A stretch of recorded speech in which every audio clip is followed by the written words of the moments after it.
Hi, I'm Philip Elchitz. I'm the Director of Airport Operations and Innovation at the Kelowna International Airport. My main role here is to ensure that passengers are able to get into the terminal building efficiently, check in, go through security, and get on their airplane as stress-free as possible. We run the Ambassadog program here, and we have since 2017. And it's a piece that we've added on to our General Ambassador program. And what we learned was that passengers in general are very anxious when they come through the terminal building. And we knew that helping passengers calm down was a really important component of their journey. And the ambassador program that we had is excellent. We have experienced people who help passengers check in, get through security. But what we found was that that just wasn't enough. So together, developed the Ambassadog program. And we found out pretty quickly that people calm right down when they are around any sort of animal, particularly dogs, kids, adults, elderly people. And we found that by adding this extra component of it, it really enhanced their journey, their experience. And that made it easier for us as an operations. So what we did was we slowly start to build the program, and we worked with society to make sure that we just didn't have any dogs here, but we had the right dogs here. And that meant making sure that they were properly trained, that they had all the papers that they needed to be able to formally be around people without sort of any other issues that they would cause by being around people, that they were the right temperament, and that they were here when they needed to be. The outcome has been remarkable. What we found is that people calm right down when the ambassadogs are around. People are very anxious in general. When people come to the airport, they're generally off their regular schedule. They haven't slept the night before. They've been up early. They haven't eaten. Kids haven't slept. They're maybe off their medication cycle. So they come to the airport anxious. Maybe they're late. Maybe they're afraid of flying. Potentially they're leaving loved ones, saying goodbye, or maybe they're flying into a situation in another city where there's anxiety there. So having them calm when they go through security, when they check in, it helps not just for the airport itself and for them, but it helps for their entire journey. They're calm when they get here. They calm down when they go through security, which is already a stressful process. And then when they're in the waiting lounge, they're calm as well when the ambassadogs are there. And we've seen a huge difference in the number of anxious passengers since the Ambassadog program has been in place. And what that's really turned into for us, even beyond the opportunity for these passengers to stay calm, is it's actually made the operations of the airport easier, because there's less interaction now that the airport team has to have with these passengers. When passengers get anxious, they get agitated. And when people get agitated, you never know what's going to happen. So by having passengers really calm, it's really helped us as an airport operation, and it's really helped the passengers in their journey. And it's been just a huge success. We had a couple come in, were going to deal with a family situation where somebody in their family was really sick and they had to fly overseas. They had quickly had to put their itinerary together. A very early morning departure. They got here. Their flight was delayed. They were going to miss their connection. And they were clearly agitated. They weren't regular flyers. They didn't really know what they were doing. They had kids with them who were crying, and you can just see the stress levels going up and up. And this was even before they went through security. When they saw the dogs, the kids immediately lit up, and you can see that the parents immediately calmed down as well. And the ambassadogs actually stayed with them through security, met them on the other side, and the ambassadogs and the handler stayed with them right up until their flight time. And it made their boarding so much easier. I know it made a huge difference for them. Yes, they still missed their connection. They had to deal with that. But at least they were able to deal with the mechanics of that and the logistics of that, rather than having to worry about their kids and themselves. That's just one story that I've seen personally. And there are just so many more stories that are out there where the ambassadogs have helped people really when they needed it. What we've seen is that people, not just their anxiety, perhaps there's other things that are going on in their lives with their bodies where their mental health really is at risk when you add in this extra component of flying. And what we know is that by having the ambassadogs here and interacting with the passengers, the mental health of that passenger is soothed. Is it going to solve whatever mental health issues they have? Absolutely not.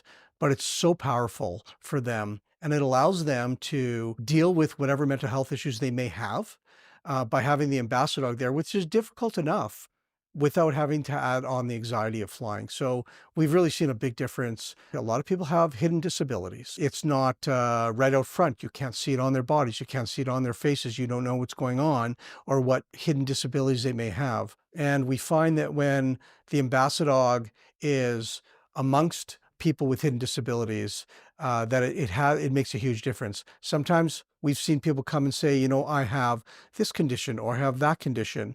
And having the dog here has made it really helpful for me because there's enough anxiety as it is with that health condition traveling, and it really makes it a lot easier for them. We've seen the Ambassadog program go just beyond the passengers. The airport itself is generally either a very high or a very low place when it comes to passengers and how they're feeling. Either they're very excited because they're doing something that they love. A lot of times they're not excited because they're leaving someone they love, or they're going to a situation that they don't know. And this has an effect on the staff at the airport, because the staff at the airport are trained to help people get through security and onto their airplane and reduce their anxieties. And what we find is that it could be a stressful place for staff as well. Times during the operation when things aren't going well, winter storms, fog, delays, flight cancellations, that really affects the staff as well, because the staff are the one that have to deal with the passengers that are anxious or they're upset because they have either missed their flight or their airplane's not going to be able to go for whatever reason. So what we found is that the staff enjoy the dogs as much as the passengers do. And what the Ambassadog handlers do is they don't just stay in the terminal building in the main concourse and the main areas and the departures. They actually come up to all the offices. So on almost a daily basis, you'll see the handler and the Ambassadog in either the administration offices or the airline offices or the customs offices or the pre-board screeners, and walking with the dog. And you can just see the staff's face light up when they see the animals, if you're an animal lover, of course. And again, that really lowers the stress level and it makes it easier for the staff to do their job, which is helping the passengers. Part of my role at the airport is ensuring that the airport operates efficiently during all different times. So when there's bad weather, when there's flight delays, when there's cancellations, when the terminal building is full of people, when there's emergencies. So for me personally, there's a lot of stress in the job at certain times.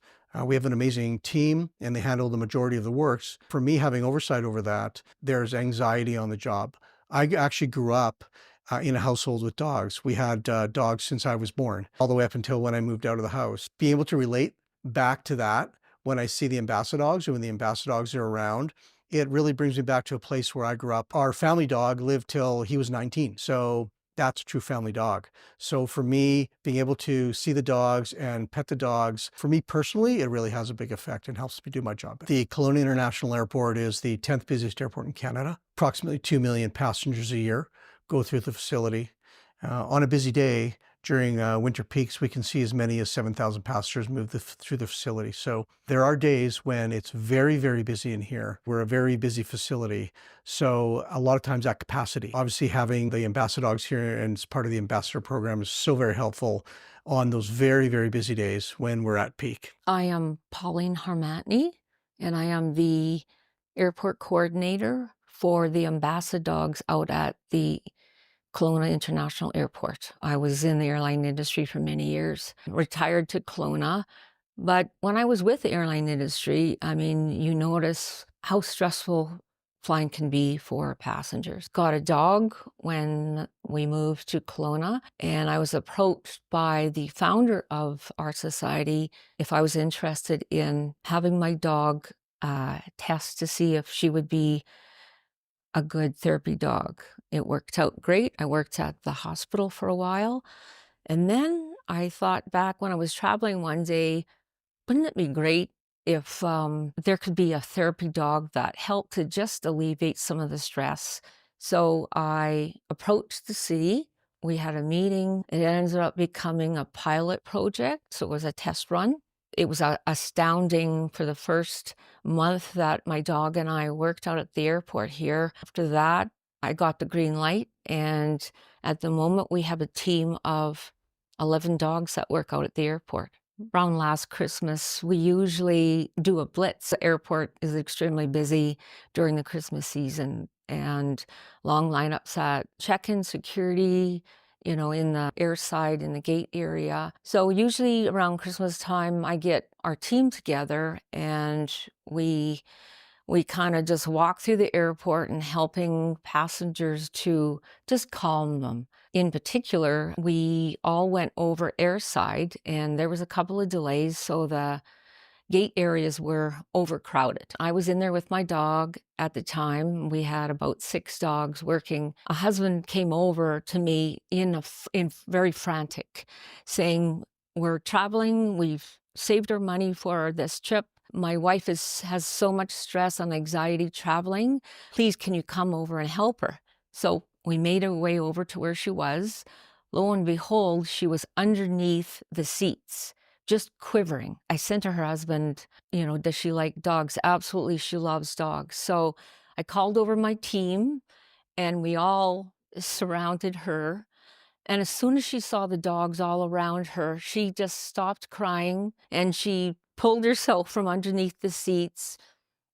She dried her eyes and we stayed with her until she actually boarded the aircraft. It was so fulfilling.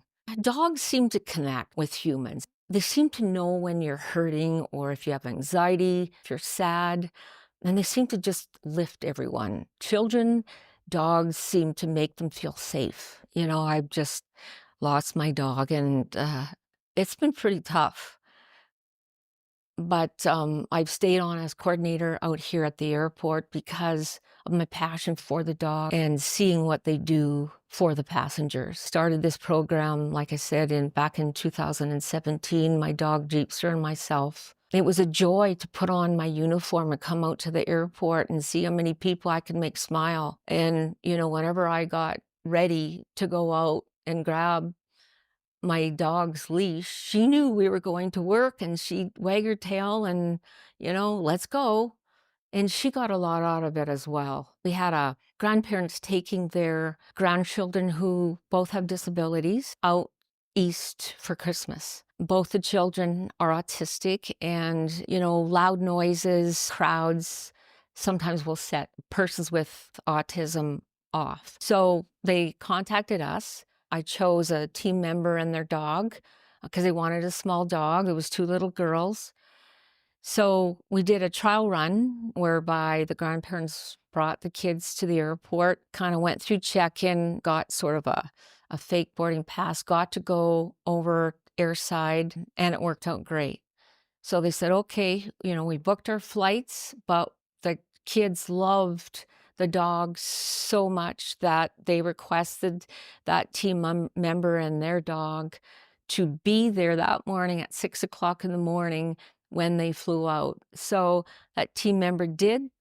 We safely got the kids on the aircraft and they went on their trip for Christmas. And we just got contacted again by the same family who requested our team member, Dennis, and his dog, Oakley, to escort the family at the airport to get them on the aircraft again.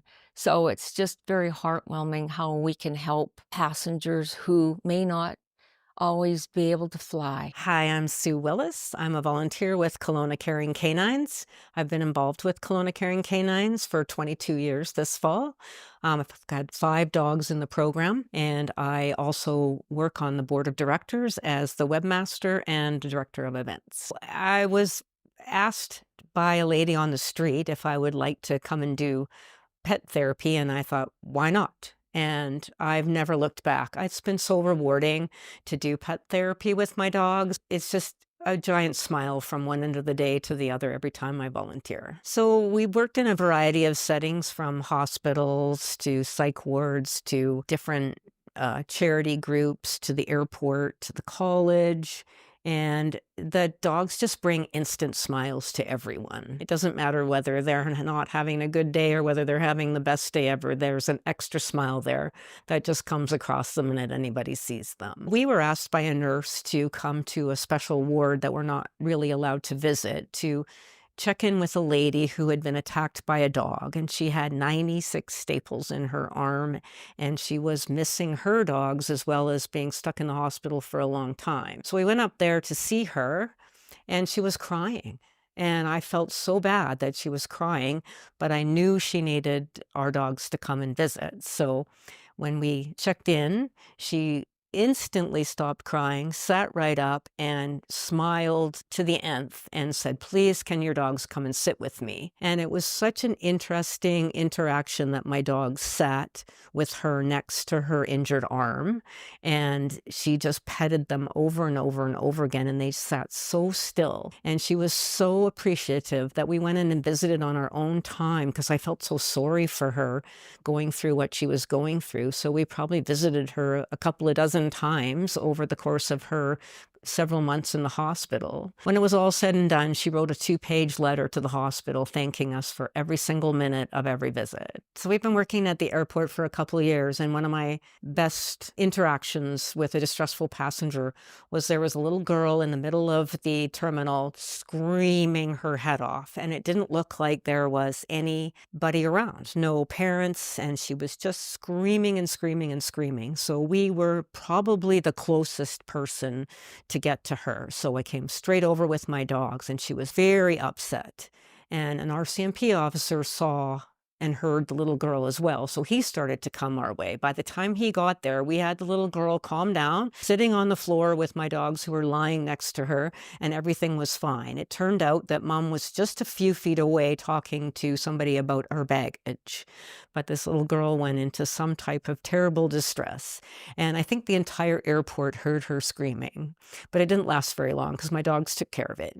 Why dogs? So dogs are so interactive. Most of our dogs are always smiling and so happy to be there that everybody wants to come over and visit. And they're so interactive. They want a belly rub. They want an ear scratch. They want to lie on you, they want to be with you, they want to totally interact back. And so you see the people smiling, you see your dog smiling, and you can't help but smile back. So we work with a lot of different organizations with the community. We work with schools. We come to visit schools for midterm exams or to come for mental health day or Bell Let's Talk Day or different events that are already happening. And so we'll go to different schools and give some pet therapy to some students. We also go to visit care homes.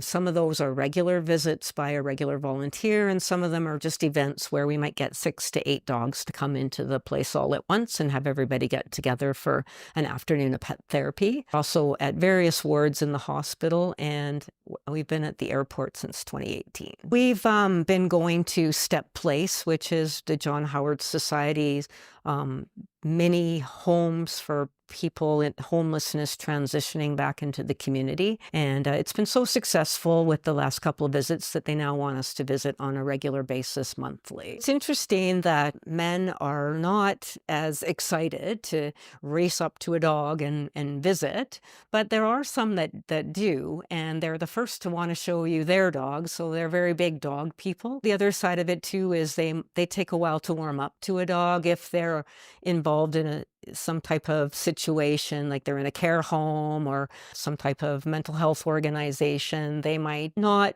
come as strong on and sit back and kind of ask a few questions and see how the dog is and then spend more time interacting with the dog rather than coming straight on to ask 100 questions and pet the dog to the nth. My favorite part is coming across different people in all different walks of life. So one day you're at the airport just visiting with happy people. The next time you're visiting with people in a care home in a dementia ward that want to ask you the same question 20 times. The next day you're at college visiting with kids that are missing their dogs at home and they are so excited to come and pet a dog. So it's all the different interactions of all kinds of different people. We charge our members a nominal membership fee, and that's to help cover the insurance that we carry that covers both of us and our dogs. And so all the rest of our money comes through donations within the community. So a lot of our events are donation events where people will ask us to come, and then we ask for a donation in any amount. And to them, it could be a high value donation, or it could be just a simple donation. And we use those donations to help with our yearly expenses.